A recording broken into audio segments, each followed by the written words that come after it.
നമസ്കാരം. ജയം ടോക്സിലേക്ക് സ്വാഗതം. പല കാരണങ്ങൾ കൊണ്ടും ഇപ്പോൾ വാർത്തയിൽ നിറഞ്ഞു നിൽക്കുന്ന ഒരു പ്രധാനപ്പെട്ട പ്രമുഖ സിവിൽ സർവീസ് ഉദ്യോഗസ്ഥനാണ് ഇപ്പോൾ നമ്മളോടൊപ്പം ഉള്ളത്. ശ്രീ ബി അശോക്. അദ്ദേഹം സീനിയർ IAS ഉദ്യോഗസ്ഥനാണ്. ഗവൺമെൻറ് സെക്രട്ടേറിയറ്റിൽ വളരെ സീനിയറായിട്ടുള്ള പദവികളിൽ ഇരുന്നിട്ടുള്ള ആളാണ്. വൈദ്യുതി ബോർഡ് ചെയർമാനായിരുന്നു. കാർഷിക സർവകലാശാല വൈസ് ചാൻസലറായിരുന്നു. കാർഷികോൽപാദന കമ്മീഷണറായിരുന്നു. അങ്ങനെ ഒട്ടേറെ പദവികളിൽ ഇരുന്നിട്ടുണ്ട്. പക്ഷെ അദ്ദേഹം ഏറ്റവും അധികം ശ്രദ്ധിക്കപ്പെട്ടത് അദ്ദേഹം എടുത്ത ചില നിലപാടുകളും ആ നിലപാടുകൾ എങ്ങനെ സർക്കാരുമായി ഒരു ഏറ്റുമുട്ടലിലേക്ക് നീങ്ങി എന്നുള്ളതുമാണ്. അപ്പൊ അങ്ങേ നമസ്കാരം. ഒരു സിവിൽ സർവീസ് ഉദ്യോഗസ്ഥൻ, സാധാരണ പറയാറുള്ള ഒരു സിവിൽ സർവീസ് ഉദ്യോഗസ്ഥൻ ഗവൺമെന്റിന്റെ ഒരു സെർവൻ്റാണ്. മാറി മാറി വരുന്ന സർക്കാരുകളെ സഹായിക്കുക ഭരണത്തിൽ എന്നുള്ളതാണ് സിവിൽ സർവീസ് ഉദ്യോഗസ്ഥന്റെ ഉത്തരവാദിത്വം. അപ്പോൾ അതിൽ ആലങ്കാരികമായിട്ട് പറയാറുണ്ട്, സിവിൽ സർവീസ് ഉദ്യോഗസ്ഥൻ ഒരു വേശ്യയുടെ ജോലിയാണ്, എല്ലാവരുടെയും കൂടെ ശയിക്കുക എന്നുള്ള ഒരു രീതിയാണ്. അപ്പം ആ രീതിയിൽ സർക്കാരുകൾ പറയുന്നത് എന്തോ അത് അനുസരിക്കുന്ന ഒരാളായിരിക്കണം സിവിൽ സർവീസ് ഉദ്യോഗസ്ഥൻ എന്നുള്ളതാണ് കുറെ കാലമായിട്ട് നമ്മൾ കേട്ടിട്ടുള്ളത്. അതിൽ തന്നെ പലതരത്തിലുള്ള സിവിൽ സർവീസ് ഉദ്യോഗസ്ഥരുണ്ട്. ചിലർ സർക്കാർ പറയുന്നത് അപ്പാടെ കേൾക്കും, അനുസരിക്കും. ചിലര് പറയുന്ന എല്ലാ കാര്യങ്ങളും അനുസരിക്കില്ലെങ്കിലും നേരിട്ടൊരു ഏറ്റുമുട്ടലിന് പോവില്ല. ചിലര് വളരെ വളരെ അപൂർവമായിട്ട് സർക്കാരുമായിട്ടൊരു ഏറ്റുമുട്ടലിന് തയ്യാറാകുന്നു. അതൊട്ടും സുഖകരമായ കാര്യമല്ല. കാരണം അവർക്ക് ഈ സിവിൽ സർവീസ് എന്ന് പറഞ്ഞാൽ വളരെ ആകർഷണീയമായ, എല്ലാവരും കുതിക്കുന്ന വലിയൊരു പദവിയാണെങ്കിലും ആ പദവിയിൽ വളരെ അൺകംഫർട്ടബിൾ ആയിട്ടുള്ള ഒരു കാര്യമാണ് ഒരു സർക്കാരുമായിട്ട് ഏറ്റുമുട്ടുക എന്ന് പറയുന്നത്. അപ്പോൾ ഈ സർക്കാർ വന്നതിന് ശേഷം പല അവസ്ഥകളിലും, എനിക്ക് ഇലക്ട്രിസിറ്റി ബോർഡ് ചെയർമാൻ ആയിരുന്നപ്പോഴും അതിനുശേഷം കാർഷികോൽപാദന കമ്മീഷൻ ആയിരുന്നപ്പോഴും എല്ലാം താങ്കൾ ഒരു സർക്കാരിന്റെ കണ്ണിലെ കരടായിരുന്നു. എന്തിനാണ് ഇങ്ങനെ ഒരു ഫൈറ്റ്, ഇത്തരം ഒരു ഫൈറ്റ് ഒരു സിവിൽ സർവീസ് ഉദ്യോഗസ്ഥൻ എന്തിനാണ് നടത്തുന്നത്? അങ്ങനെ ചോദിച്ചാൽ ആ ഫൈറ്റ് എന്ന് നിങ്ങൾ പുറത്തുനിന്ന് വിശേഷിപ്പിക്കുന്ന സംഗതി ഇന്റേണലി എന്നെ സംബന്ധിച്ചിടത്തോളം അത്യാവശ്യം ക്രിയേറ്റീവ് ആയിട്ടുള്ള ഒരു എൻഡവർ തന്നെയാണ്. ഇപ്പൊ ചോദിച്ചത് ഇപ്പൊ സമീപകാലത്ത് 21-ന് ശേഷം വന്ന ഗവൺമെന്റുമായിട്ടുണ്ടായ അഭിപ്രായ വ്യത്യാസങ്ങൾ എന്ന് പെർസീവ് ചെയ്യുന്ന കാര്യങ്ങളാണല്ലോ സൂചിപ്പിച്ചത്. 21 മെയ്യിൽ വന്ന ഗവൺമെന്റ് എന്നെ അന്ന് ശ്രീ K. കൃഷ്ണൻകുട്ടി വൈദ്യുതിയുടെ മന്ത്രിയായിട്ട് അവിചാരിതമായിട്ട് ചാർജ് എടുത്തു. അദ്ദേഹം എന്നെ ചുമതല സത്യപ്രതിജ്ഞ കഴിഞ്ഞപ്പോൾ തന്നെ വിളിച്ചു പറഞ്ഞു, നിങ്ങളാണ് പവർ സെക്രട്ടറി, എന്റെ കൂടെ വരണം. ഞാനതിന് മുമ്പ് അദ്ദേഹത്തിനോടൊപ്പം ജലവിഭവ വകുപ്പിലുണ്ടായിരുന്നു. അപ്പൊ അദ്ദേഹം എന്നോട് പറഞ്ഞു, നിങ്ങൾ വേണം പവർ സെക്രട്ടറി ആയിട്ട് വരാനായിട്ട്. എനിക്ക് അദ്ദേഹമായിട്ടുള്ള അടുപ്പം അല്ലെങ്കിൽ പരിചയം എന്ന് പറയുന്നത്, ഞാൻ മറ്റേ വെറ്ററിനറി യൂണിവേഴ്സിറ്റി VC ആയിരുന്നു. അപ്പൊ അദ്ദേഹം കാർഷിക കമ്മീഷന്റെ ചെയർമാനായിരുന്നു. അദ്ദേഹമാണ് കേരളത്തിലെ കർഷക കമ്മീഷന്റെ. അപ്പൊ അത് തെളിവെടുക്കാൻ വന്നപ്പോൾ തൊട്ട് ഞങ്ങൾ തമ്മിലുള്ള ഒരു സ്നേഹാദരങ്ങളുണ്ട്. അപ്പൊ അദ്ദേഹം എന്നെ പവർ സെക്രട്ടറി ആയിട്ട് കൊണ്ടുപോയി.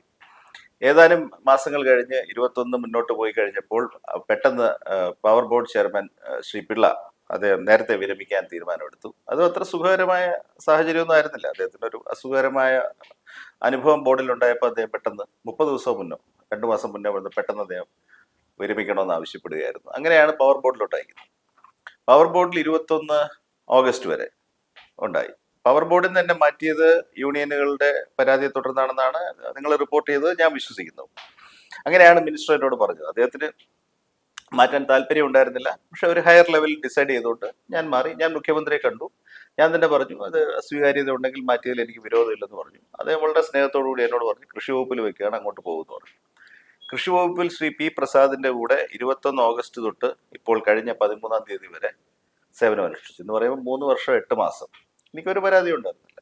മന്ത്രിമാരുമായിട്ട് യാതൊരു പ്രശ്നമില്ല, ഒരു പ്രശ്നവുമില്ല. മാത്രമല്ല, കൃഷി വകുപ്പിൽ നിന്ന് ജനുവരി 25-ൽ മാറ്റിയപ്പോൾ ഞാൻ മനസ്സിലാക്കിയത് പ്രസാദ് സാർ വളരെ അതിനോട് റിയാക്ട് ചെയ്യുകയും എന്നോട് ആലോചിച്ചില്ലെന്ന് പറയുകയും എന്നോട് ആലോചിക്കാതെയാണ് ട്രാൻസ്ഫർ ചെയ്തതെന്ന് എന്നോട് പറയുകയും കോടതിയിൽ സത്യം ഞാൻ പറയണമെന്ന് എനിക്കറിയില്ല, അത് നിയമപരമായി ചോദ്യം ചെയ്യാവുന്നതാണെങ്കിൽ വേണം എന്നതാണ് ഞാൻ മനസ്സിലാക്കിയത് അദ്ദേഹത്തിന്റെ ഇന്ററാക്ഷനിൽ നിന്ന്. അദ്ദേഹം എന്നോടൊപ്പമായിരുന്നു. അദ്ദേഹം എനിക്ക് സഹായമൊന്നും ചെയ്തെന്നില്ലെങ്കിൽ ട്രിബ്യൂണൽ ഇടപെട്ടു അതിന്. അപ്പൊ ഈ ജനുവരിയിൽ എന്നെ മാറ്റി തദ്ദേശ ഭരണ കമ്മീഷനിൽ വെച്ചത് നടക്കാതെ വന്നപ്പോൾ ഏതോ തലത്തിൽ ഒരു വാശിയായി. അപ്പൊ എന്നാ പിന്നെ 8-ാം മാസം വീണ്ടും മാറ്റി, ചെയർമാൻ KTDC ആയിട്ട് മാറ്റി. അതെ, കഴിഞ്ഞ ഒരു വർഷത്തിനുള്ളിൽ 3 തവണ 4ാമത്തെ ട്രാൻസ്ഫർ, 4ാം തവണ. പക്ഷെ 3 ട്രാൻസ്ഫർ ഫെയിൽ ചെയ്തു. പക്ഷെ ഈ 3 ഫെയിൽ ചെയ്ത് കഴിഞ്ഞപ്പോ എന്ത് സംഭവിച്ചെന്ന് ചോദിച്ചാൽ, ഞാൻ 3 വർഷം 8 മാസം പൂർത്തിയാക്കി. അപ്പൊ ഇനി 4ാം വർഷത്തിലേക്ക് കടന്നു. അപ്പൊ എനിക്ക് അതേ തസ്തികയിൽ തുടരണമെന്ന് പറയുന്നിടത്ത് ഒരു അഭംഗിയുണ്ട്. കേൾക്കുന്നവരും വിചാരിക്കില്ലേ ഇയാൾക്ക് കൃഷി വകുപ്പിൽ എന്തോ. അത് അപ്പൊ ശരി. ഞങ്ങൾ ആലോചിച്ചപ്പോൾ ഞാൻ വിചാരിച്ചു അത്ര നിർബന്ധമാണെങ്കിൽ തരുന്ന വകുപ്പിലേക്ക് മാറുക. അത് തത്തുല്യ പോസ്റ്റാണ്.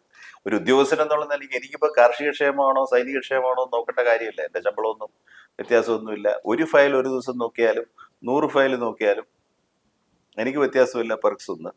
പിന്നെ ഗവൺമെന്റിന്റെ ഫാഗ് എൻഡായി. അപ്പൊ അടുത്ത 50 ദിവസം എന്ന് പറഞ്ഞാൽ സത്യത്തിൽ ഒരു എന്താണ് നൈറ്റ് വാച്ച്മാൻ ഗവൺമെന്റ് ആണ്. അപ്പൊ എനിക്ക് കൂടുതൽ പദവി വേണമെന്നൊന്നും പറയുന്നതിലൊന്നും കഥയില്ല. അപ്പൊ അതുകൊണ്ട് ആയിക്കോട്ടെ നടക്കട്ടെ എന്ന് ഞങ്ങൾ തീരുമാനിച്ചു. ഞാൻ പുതിയ തസ്തിക ഏറ്റെടുക്കുന്നു എന്ന് ഞാൻ പറഞ്ഞു. അപ്പൊ ഇതാണ് അതിന്റെ ചുരുക്കം. അപ്പൊ ഈ അനിഷ്ടത്തിന്റെ ഭാഗത്തിലേക്ക് വരാം. വൈദ്യുതി ബോർഡിൽ ഉണ്ടായിരുന്ന ഇനി ഒരു കാര്യം ഞാൻ പറയാം. ഈ ഗവൺമെന്റിനോടെന്നല്ല, അഭിപ്രായ വ്യത്യാസങ്ങൾ മുമ്പ് UDF സർക്കാരിന്റെ കാലത്ത് ഉമ്മൻചാണ്ടിയുടെ കാലത്ത് ഉണ്ടായിട്ടുണ്ട്. പക്ഷെ താങ്കൾ ഏതെങ്കിലും ഒരു പാർട്ടിയോടോ മുന്നണിയോടുള്ള എതിർപ്പല്ലാന്ന് എനിക്ക് വ്യക്തമായിട്ട് അറിയാം. ഈ സമരം നിരന്തരമായി ഈ സമരത്തിൽ രാഷ്ട്രീയമൊന്നുമില്ല. ഇല്ല അത് ഞാൻ നിരീക്ഷിച്ചിട്ടില്ല. അന്നും തുടങ്ങിയത് ഈ വെറ്റിനറി യൂണിവേഴ്സിറ്റിയുടെ സാരഥ്യം ഏറ്റെടുത്തപ്പോൾ ചില സീനിയർ ഉദ്യോഗസ്ഥരുമായിട്ടുണ്ടായ ചില അഭിപ്രായ ഭിന്നതകളാണ്. അഭിപ്രായ ഭിന്നതകളിൽ ഞാൻ ഒട്ടും പിന്നോക്കം പോകില്ല. അതിപ്പോഴും ആലോചിച്ചാൽ വളരെ രസമാണ്. ജോൺ സാർ ഇപ്പൊ ചോദിച്ചുകൊണ്ട് ഞാൻ പറയാം. എന്നെ മാറ്റുന്നതിൽ കലാശിച്ച ഭിന്നത സത്യത്തിൽ ആരംഭിച്ചത് 4 മുറിയുള്ള ഒരു ഗസ്റ്റ് ഹൗസ് ഏത് യൂണിവേഴ്സിറ്റി ബുക്ക് ചെയ്യുമോ എന്നുള്ളൊരു തർക്കത്തിലാണ്. അത്ര നിസ്സാരമായ കാര്യത്തിൽ. അപ്പൊ ഞാൻ ചുരുക്കി എന്ന് പറയാം എന്റെ സ്വഭാവം മനസ്സിലാക്കാൻ വേണ്ടി. കാർഷിക യൂണിവേഴ്സിറ്റിയെ വിഭജിച്ച് വെറ്റിനറി യൂണിവേഴ്സിറ്റി ഉണ്ടാക്കി. ശ്രീ വിശ്വംഭരൻ മരിച്ചുപോയി. KR വിശ്വംഭരൻ എന്ന് IAS ഉദ്യോഗസ്ഥൻ തന്നെയായിരുന്നു. വളരെ സീനിയർ സ്റ്റേറ്റ് സർവീസ് ഒന്നാണ് അദ്ദേഹം. കാർഷിക യൂണിവേഴ്സിറ്റിയുടെ വൈസ് ചാൻസലർ. ഞാൻ ഡൽഹിയിൽ നിന്ന് മടങ്ങി വന്ന് വെറ്റിനറി യൂണിവേഴ്സിറ്റിയുടെ VC പദവി ഏറ്റെടുത്തു. ഞാൻ അന്ന് ശ്രീ C ദിവാകരനാണ് ആ ഗവൺമെന്റിന്റെ അവസാനം, അതായത് 2010 അവസാനം ഈ യൂണിവേഴ്സിറ്റി ഫോം ചെയ്തത്. അപ്പൊ ഈ യൂണിവേഴ്സിറ്റികൾ രണ്ടാക്കുന്നതിനകത്ത് ഒരുപാട് ജലസിയും ഒരുപാട് പ്രശ്നങ്ങളും അനാവശ്യ പ്രശ്നങ്ങളും ഫാക്കൽറ്റി തമ്മിലുള്ള ഇഷ്യൂസ്. ഇത് അത്ര എളുപ്പമല്ല. 4000 പേര് വരുന്ന ഒരു എസ്റ്റാബ്ലിഷ്മെന്റിനെ രണ്ടാക്കി മാറ്റണം. ഒരു എസ്റ്റാബ്ലിഷ്മെന്റ് വയനാട്ടോട്ട് കൊണ്ടുപോകണം. ഞാൻ ഡീറ്റെയിൽസ് പറയുന്നില്ല, പക്ഷെ അതൊരു കൊല്ലത്തെ തലവേദന പിടിച്ച കാര്യങ്ങളാണ്. കാരണം ഇവരുടെ എല്ലാം സീനിയോറിറ്റി, അബ്സോർപ്ഷൻ, ഓപ്ഷൻ, ഇങ്ങനെയൊക്കെയുള്ള ഒരുപാട് കാര്യങ്ങളുണ്ട്. അപ്പോൾ ഞാൻ ഇതിന്റെ വർക്കിനായിട്ട് അത് മാത്രമല്ല പക്ഷെ എനിക്ക് ആ പോസ്റ്റിംഗ് എന്നെ വെച്ചത് എനിക്ക് വലിയ ഗുണമായി. കാരണം ആ യൂണിവേഴ്സിറ്റി തുടങ്ങുമ്പോൾ വൈസ് ചാൻസലർ ഇരിക്കാനുള്ള കസേര മേടിച്ചുകൊണ്ടാണ് ഞാൻ പോകുന്നത്. ഗോദറേജിന്റെ കടയിൽ നിന്ന് കാറിന്റെ ഡിക്കിയിൽ ഒരു കസേര മേടിച്ചുകൊണ്ടാണ് പോകുന്നത്. കാരണം ആ കസേര മാത്രമേ ഉള്ളൂ. ആ കസേരയിൽ നിന്ന് ബിൽഡ് ചെയ്തുകൊണ്ട് വന്നതാണ് ഈ പറയുന്ന 100-400 കോടിയുടെ ഇൻഫ്രാസ്ട്രക്ചർ അവിടെ ഉണ്ടാക്കിയെടുത്ത്. തൃശ്ശൂരിലും പാലക്കാട്ടും വയനാടുമായിട്ട് ഉണ്ടാക്കിയെടുത്ത് എനിക്ക് വലിയൊരു എക്സ്പീരിയൻസ് ആയിരുന്നു. കാരണം അതിന്റെ ഡിസൈനും അതിന്റെ എറക്ഷൻ എന്ന് പറയുന്നത് അവിടുത്തെ ടീച്ചിങ് ഹോസ്പിറ്റൽസ്, ബയോമെഡിക്കൽ കോംപ്ലക്സ്, ഇങ്ങനെയുള്ള കാര്യങ്ങളെല്ലാം തന്നെ അതിന്റെ സ്ക്രാച്ചിൽ നിന്ന് വെറും മണ്ണായിട്ട് കിടക്കുന്ന സ്ഥലത്തു നിന്ന് ഏതാണ്ട് ഒരു 3 ലക്ഷം സ്ക്വയർ ഫീറ്റ് ബിൽഡിങ്സ് തന്നെ പണികഴിപ്പിക്കാൻ പറ്റിയിട്ടുണ്ട്. അത് പിന്നീട് KSB-ലൊക്കെ ചെന്ന് കഴിഞ്ഞപ്പോൾ സാധാരണ IAS ഉദ്യോഗസ്ഥരുടെ ഒരു വർക്ക് ചെയ്യിക്കുന്നതിലുള്ള യാതൊരു പെർപ്ലക്സിറ്റി, റിസ്ക് എടുക്കാനുള്ള ഇനബിലിറ്റി എനിക്കില്ല. ഇതിൽ കൂടുതൽ നമ്മൾ വർക്ക് ചെയ്തിട്ടുള്ളതുകൊണ്ട്. ഏതായാലും ഗസ്റ്റ് ഹൗസിലേക്ക് വരാം. അപ്പൊ ഈ മണ്ണുത്തിയിൽ ഒരു ഗസ്റ്റ് ഹൗസ് ഉണ്ട്. ആ ഗസ്റ്റ് ഹൗസ് കാർഷിക സർവകലാശാലയാണ് ബുക്ക് ചെയ്തുകൊണ്ടിരുന്നത്. യൂണിവേഴ്സിറ്റി വിഭജിച്ച് രണ്ടാക്കിയപ്പോൾ വെറ്ററിനറി യൂണിവേഴ്സിറ്റിയുടെ ഭാഗമായി. പക്ഷെ ഇതിന്റെ ബുക്കിംഗ് ഒരിക്കലും കാർഷിക സർവകലാശാല രജിസ്ട്രാർ വിട്ടുതരില്ല. അതായത് വെറ്ററിനറി യൂണിവേഴ്സിറ്റിയുടെ വൈസ് ചാൻസലറായി ഞാൻ അവിടെ നൈറ്റ് ഹോൾട്ട് ചെയ്യണമെന്നുണ്ടെങ്കിലും പഴയ യൂണിവേഴ്സിറ്റിയുടെ രജിസ്ട്രാറെ ബുക്ക് ചെയ്യുള്ളൂ. അപ്പൊ ഞാൻ പറഞ്ഞു ഇത് ശരിയല്ല. ആക്ട് വിഭജിച്ച് ഇത് നമുക്ക് വന്നിരിക്കുന്ന ഒരു സ്ഥാപനമാണ്. അപ്പൊ അതുകൊണ്ട് ഇവിടെ നിന്നാണ് ബുക്ക് ചെയ്യേണ്ടത്. ഇപ്പൊ ഈ അക്കാഡമീഷ്യൻസിനെ അറിയാലോ, അവരൊരു തീരുമാനം എടുക്കില്ല. എന്റെ രജിസ്ട്രാർ സാർ അവിടുന്ന് വിട്ടുതരാതെ ഞാൻ എന്ത് ചെയ്യും? അപ്പൊ അവർക്ക് ഒരു പ്രശ്നമുണ്ട്. അവരവിടുന്ന് പിരിഞ്ഞു വന്നവരാന്നല്ലോ. അവരുടെ സർവീസ് ബുക്ക് അവിടെ കിടക്കുക. അപ്പൊ ഞാൻ ഉടനെ തന്നെ എന്റെ കമ്പ്യൂട്ടറിൽ അവിടെ ഇരുന്നുകൊണ്ട് തന്നെ ഒരു ഓർഡർ തയ്യാറാക്കി. ഗസ്റ്റ് ഹൗസ് ബുക്കിംഗ് റിഗാർഡിങ്, എനിക്ക് ഇപ്പോഴും ഓർമ്മയില്ല, ഗസ്റ്റ് ഹൗസ് ഇരുന്നുകൊണ്ടാണ് തയ്യാറാക്കുന്നത്. Guest house booking regarding such and such guest house shall forthwith be booked from the registrar of Kerala Veterinary and Animal Science University. Bookings required by the Agriculture University shall be applied with the registrar of the Veterinary University. By order of the vice chancellor, ഞാൻ issue ചെയ്ത് copy അങ്ങോട്ട് അയച്ചു കൊടുക്കാൻ പറഞ്ഞു. അത് ഭയങ്കര ഒരു sentimental issue ആയി. പുതിയ വൈസ് ചാൻസലർ ഗസ്റ്റ് ഹൗസ് പിടിച്ചെടുത്തു. പറഞ്ഞാൽ വിശ്വസിക്കത്തില്ല. ഒരാഴ്ച കഴിഞ്ഞപ്പോൾ അന്ന് കാർഷിക ഉൽപാദന കമ്മീഷണറായിരുന്ന K. ജയകുമാർ ഇതേക്കുറിച്ച് ചർച്ച ചെയ്യാൻ ചീഫ് സെക്രട്ടറിയുടെ സാന്നിധ്യത്തിൽ യോഗം വിളിച്ചു. സീരിയസ്ലി. അപ്പോൾ വൈസ് ചാൻസലറെ ഞാൻ അവിടെ വന്ന് കയറിയിരുന്നു. യോഗം തുടങ്ങിയത് തന്നെ ഇതും പറഞ്ഞുകൊണ്ടാണ്. അശോക് ചെയ്തത് തീരെ ശരിയായില്ല.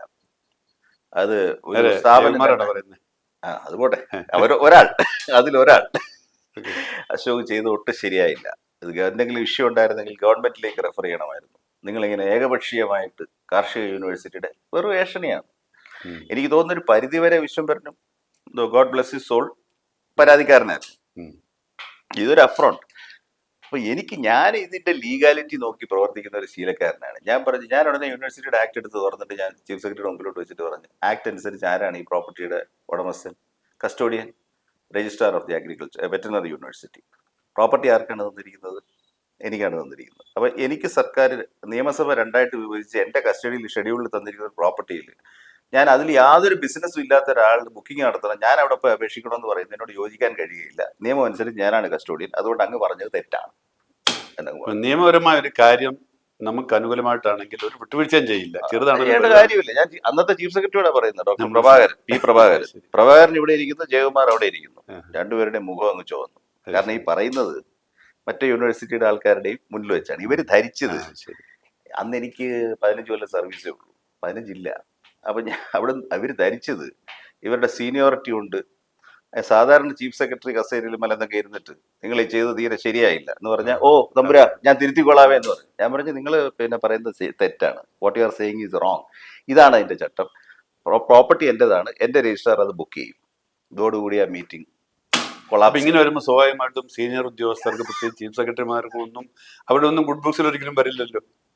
അല്ല, ഞാൻ ചോദിക്കുന്നത് അത് എന്തിന് ഗുഡ് ബുക്സിൽ if you see the merit of my argument, see എഞ്ചറേ, ഇത് എന്ന് പറഞ്ഞു കഴിഞ്ഞാൽ ഒരു വക സോഫിസ്റ്റിക്കേറ്റഡ് ബുള്ളിങ് ആണ്. അവിടെ വിളിച്ചിരുത്തി ഞാൻ സീനിയറാണ്, ഞാൻ പറയുന്നത് ശരി. ഞാൻ പറഞ്ഞു, നിങ്ങളുടെ കയ്യിൽ ആക്ടിന്റെ കോപ്പി ഇല്ല, നിങ്ങളത് വായിച്ചു നോക്കി. Whose property is that? Transferred property എൻ്റെ കയ്യിൽ വന്നു, എൻ്റെ പ്രോപ്പർട്ടി അയാളാണോ മാനേജ് ചെയ്യുന്നത്?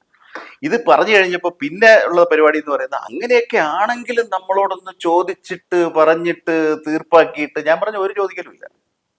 ചട്ടപ്രകാരം എന്നെ ഏൽപ്പിച്ചൊരു കാര്യം ഞാൻ മുന്നോട്ട് പോകും. എൻ്റെ ജോലിയിലെ അതുകൊണ്ട് ഞാൻ പറയാം, ചോദിച്ചുകൊണ്ട് ഞാൻ പറയാം. ഗവൺമെന്റിന്റെ സെക്രട്ടറിമാരായി കഴിയുമ്പോഴുള്ള ഒരു സവിശേഷ പ്രശ്നം എന്ന് പറയുന്നത്, അതിപ്പോഴും സെക്രട്ടേറിയറ്റിൽ ഒരു ഇഷ്യൂ ആണ്. Since you have studied secretariat very closely, ഞാൻ പറയും, ഇത് അറിയാവുന്നുള്ള അറിയില്ല. ഈ പല ചീഫ് സെക്രട്ടറിമാർക്കും ഒരു ധാരണയുണ്ട്, അവർ കുറച്ച് വളർന്ന കളക്ടർമാരാണെന്ന്. അതിന്ന് പിന്നെ വളരില്ല. ഈ ഡിസ്ട്രിക്ട് കളക്ടറുടെ പത്രാസ് എല്ലാം കഴിഞ്ഞ് അവർ വരുമ്പോൾ ഈ കളക്ടറും ഡെപ്യൂട്ടി കളക്ടറും തമ്മിലുള്ള റിലേഷൻഷിപ്പ് അല്ല വകുപ്പിന്റെ സെക്രട്ടറിയും ചീഫ് സെക്രട്ടറിയും തമ്മിലുള്ളത്. സെക്രട്ടേറിയറ്റിൽ 45 വകുപ്പുണ്ട്. അതിന്റെ ചുമതലയുള്ള സെക്രട്ടറിമാരെല്ലാം ആ വെർട്ടിക്കലിന്റെ ഹെഡ്സ് ഓഫ് ഡിപ്പാർട്ട്മെന്റ്സ് ആണ്.